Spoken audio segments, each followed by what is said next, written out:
Maria Dolores Alicias from the Philippines, and in behalf of Group 1, I will be reporting back what we have discussed in the group. Actually, there are more questions than answers, which is very good to raise more questions about theory and strategy of alternative development. So, but there is a consensus, and it has been a recurring theme in this forum, that the alternative would be to go local, right? But before that, Gani Serrano from the Philippines suggested that if we talk about alternative theory and strategy, it should be alternative means greater good for the greatest number of people and involve multi-actors as actors for this alternative development. But the key element would be self-organization and self-governance, and it should be integrated, and it should change the mindset and values, not just policy change. Hence, the key for all of this would be the educational component of any alternative theory and strategy. And then Chantana puts us further back, a prior question of what theory, alternative theory should be. So is an alternative theory a guide, or should it be a counter balance or a counter force to the hegemonic theory of development, which is neoliberalism? So this is just more of a question. And then, so there's this discussions surrounding what a theory should be, what a theory of development should be. And then Patrick Bond made a comment that in this 2 days, it's very, very apparent that the political economy critical theory is still relevant in understanding what is going on, the present crisis, and what is going on in the world. And in the experience of South America, he suggested 4 insights about alternative, which are commoning against private, decommodify against commodification, destratification against stratification, deglobalize when the world is globalizing, but the resistance should be globalized. Okay. And it has been a recurring theme also in our discussion and in this conference that one apparent alternative, and I think it's a consensus, is to go local. Okay? Because it is in the local that it is the site where we can concretely construct alternatives. But this theory of going local should be imbued with feminist perspective, and as humanism and feminism should be central to any alternative theory of development. And this going local, there's a lot of conceptual and other discursive problematic. First is how to connect local with national and then with global. So that's one thing that we're raising. And then we all know the importance of local struggles local alternatives are, but how to connect this would be a key point for us to reflect on. And then our Chinese friends also suggested in the theme of going local or going this alternative way of doing things is to look at how the South or the Asian, is there an Asian way or the Chinese way of alternative development? So our Chinese friends are suggesting some alternatives. But in this whole theme of localism or communitarianism, I raised the question of the need for us to interrogate what local is. We need to be more critical when we say local, because local is also, should not be taken as face value, because the roots of the problem are often than not found somewhere else, not in the local. And the second point is local, or the concept of community, is today the dominant alternative discourse.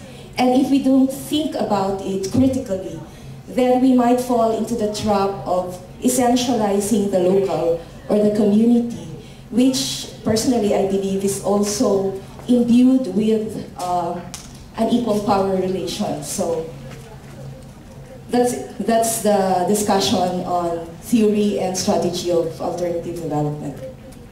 Thank you, Maria. Before we move on to the next group, may I ask, is there any other participant in the first two groups want to add something that you think is also important but haven't been reported yet? Any supplementary views on the first two reports?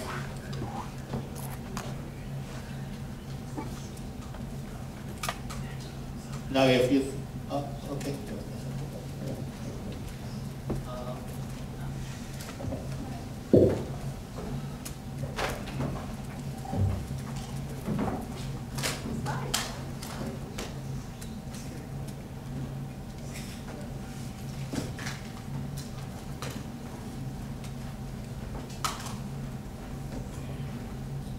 Thank you. Bueno, voy a hablar en español. Una cosa importante es que los diferentes actores de los que hablamos en la mesa que se reportó aquí primero, nuestro compañero, es que todos, tanto los jóvenes, los trabajadores urbanos, los obreros, los diferentes grupos sociales, estamos atrapados por el consumismo que nos está ahora consumiendo como un cáncer social que está agrandando los grandes capitales del mundo. Y los únicos que hasta ahora se estaban salvando un poco de esto son los campesinos e indígenas, con la autonomía que les otorga cultivar sus propios alimentos. Ellos no habían sido totalmente atrapados por este consumismo salvaje y el capitalismo siempre tan ingenioso para jalar a los que faltan, ha estado ahora distribuyendo semillas genéticamente modificadas para convertirlos también en clientes del capitalismo. Ya antes lo hizo con los agrotóxicos y ahora con esta forma no los deja escapar.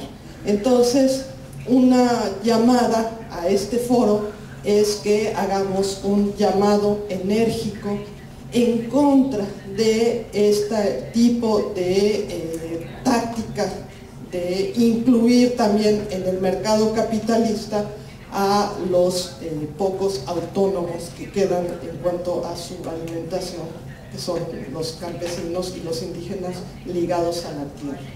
Nada más, gracias. Thank you. Any other colleagues want to add something to your to the first two groups discussion? Now, if not, may I invite the last group to report your views.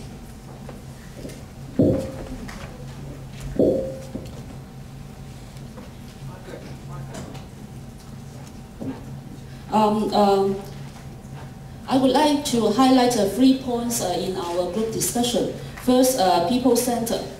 Second point, bottom-up resistance. And third point is the social solidarity and also South-North solidarity.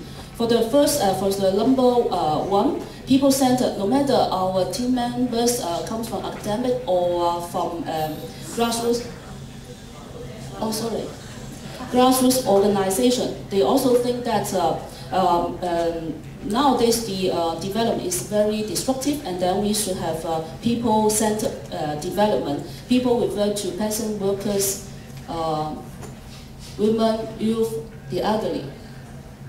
And for example, team member with economic training, and he proposed local currency system. That is work for the marginalized people. And the second point, it bottom up resistance. That means we should start at the grassroots level, and then to have a small but concrete strength at the grassroots level.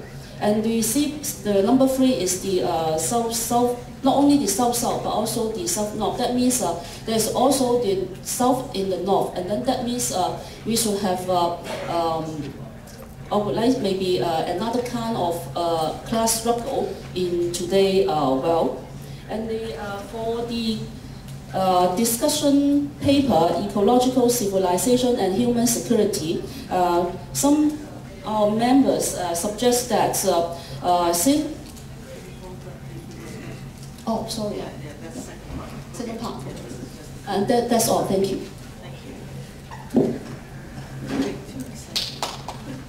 Thank you, Margaret. Now we still have around 15 minutes for the floor to raise questions, comments. Yes, the first group mentioned relations between the peasants and the workers, factory workers. Need the translation. Oh. Yeah.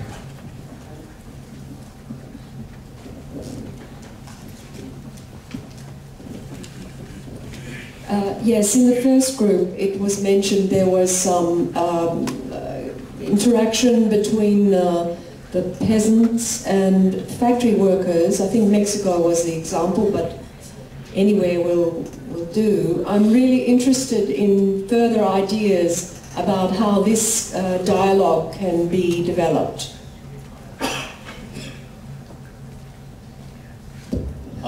In fact, I tend to suggest, in addition to raising more questions and putting more items on the agenda, you may also want to address some of the questions which have already put forth, right?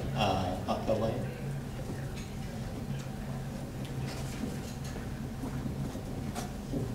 I'm sorry that I have no chance to join this 3-group discussion because friends from Spain, from Barcelona Consensus asking so many questions, so I just answered his question. I point to you, sorry. But for these 3 groups, can I just raise some point to not facilitate the discussion, join so late? I mean, the first, I think that we may pay attention to regional integration, especially when the South American countries and the Caribbean countries and trying to set up a kind of a union and then integrate themselves. This regional integration just accept North, I mean, US and Canada. So that is almost all of the South American countries trying to set up a kind of regional integration. It's very much important for these countries because they have the richest resources, and not only naturally but also human. So if they can do something, I think it will be benefits for all of these countries. Give you an example. Once a time we visited Venezuela, we found that there are so many Cuban technicians in Venezuela because Venezuela have somehow very high cost intellectual society. But Cuban at that time just 10% of the intellectual payments. So Cubans sent the technicians, and including medical doctors and teachers, to Venezuela. And then Venezuela gave them the natural resources because Cuba is short of natural resources. They exchanged by themselves. But they set up a kind of integration between these 2 countries, and then they have a win-win game. So such kind of strategy I think may have, maybe can happen in a lot of regions. So that will be benefits for regional integration and in regional development. That's one thing. The second, for the strategy, we may pay attention to, nowadays China just celebrates access WTO 10 years. The one thing is very different. Most of these countries access WTO is almost full of economic sector except WTO. China try to reserve financial sector and the capital market sector, even the security. Finally, they gave up. The security joined WTO, but financial sector and the capital sector, capital market sector, they still remain domestic. It means that the money cannot free convertible, and the market, especially stock market, cannot fully enter. So they just gave some special priority to these selected investors, that is QFIN, and qualified foreign institutional investors. So it means that they stopped a lot of hot money from big surplus of financial capital overseas. And then also they stopped free convertible. So that is, they save the financial, domestic financial sector because it's small. Everybody knows that outside there's a very big bubble financial capital. So they destroyed a lot of things. But up to now, China still be there because when they join WTO, they accept WTO, they're trying to protect something. That is exactly the sovereignty. When we talk about economic resources sovereignty, people more concerned about natural resources. Few people concerned about the financial sector is exactly from your country's political sovereignty. That is I need to mention for the first group.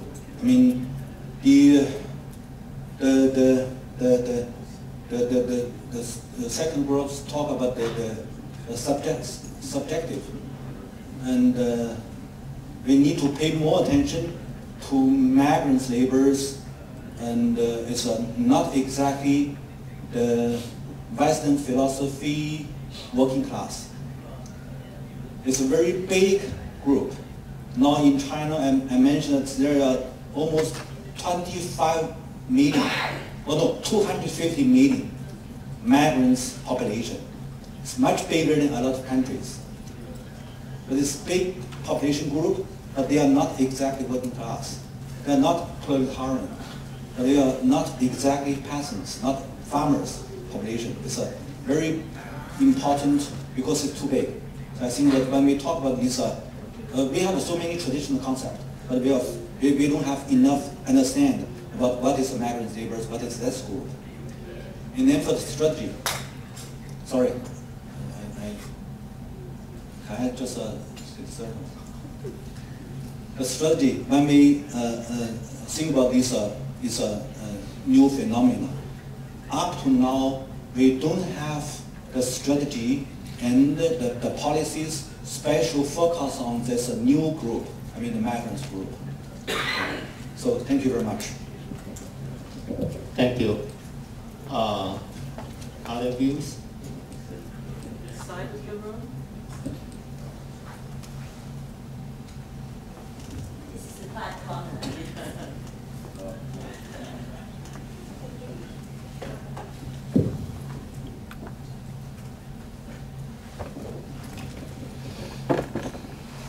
It seems to me the reports and also some of the subsequent comments have touched a couple of different layers of important issues.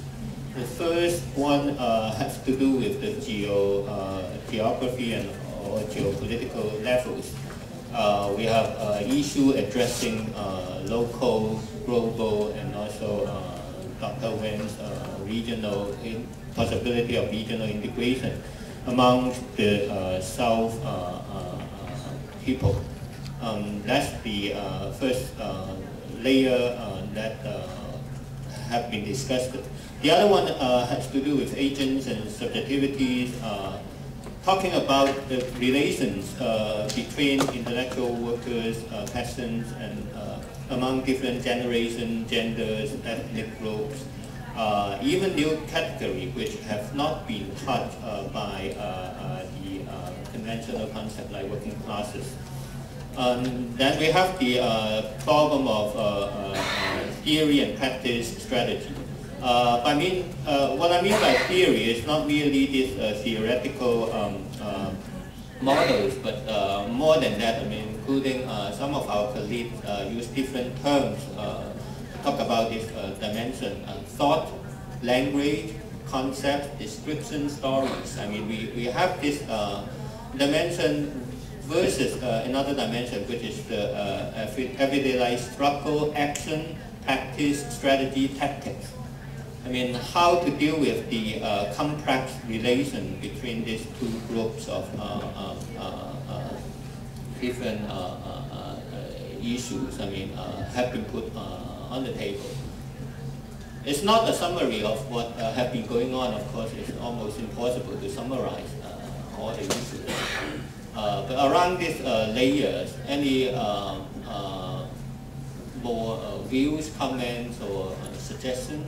Now, I think the purpose of this round of reporting, I think the first purpose is to build up kind of accumulative work for the future exchanges. So I guess the organizer is planning to write sum up this group discussion into 3 reports, which will be the kind of intellectual accumulative groundwork for our next round of exchanges, and also perhaps could be also used as input for the second part of this panel, which is the statement of the this South-South Forum. We have a very informal chat, Margo and I, over the lunch. We were talking about, for instance, I mean, this morning's panel, we were talking about security issues. But since there are so many things that have been happening in different parts of the world, it seems we haven't really built on what have been already developed in the previous round of discussion among the Global South, including this concept of security or militarism or peace. I mean, in fact, there have been discussions and which have been documented in the past. So if possible, one way to move forward, I mean, in this kind of exchanges, it comes up to my mind is to build up a more systematic documentation of what has been discussed and circulate among the Global South participants. And the other way of moving forward to consolidate the idea, perhaps, is to break down the future exchange into more focused, smaller seminar or conference consisting of lesser people, but meeting more frequently in different locations on more focused theme, like 10 or 5 to 10 people meeting together, like half years later on a particular theme, security, and then the next round of discussion could be move on to another topic like gender or generation issue. I mean, then we have a more focused discussion and also have longer time, more elaborated views. That could be a possibility. One idea that came up in our actors group was the idea of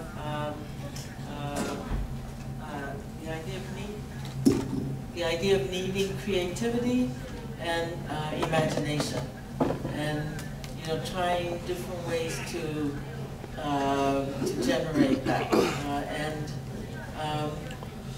be much more critical about existing paradigms and just use our creativity more.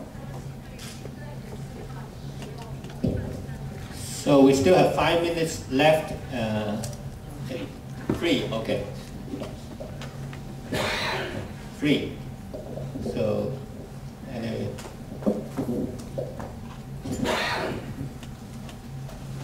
我哋其實係有能力成立一啲公司去收，即係持有一定量嘅上市公司股份，然後喺成立一啲管理上市公司嘅公司去宣揚我哋嘅論據嘅，咁可以 change 嗰啲 enterprise culture。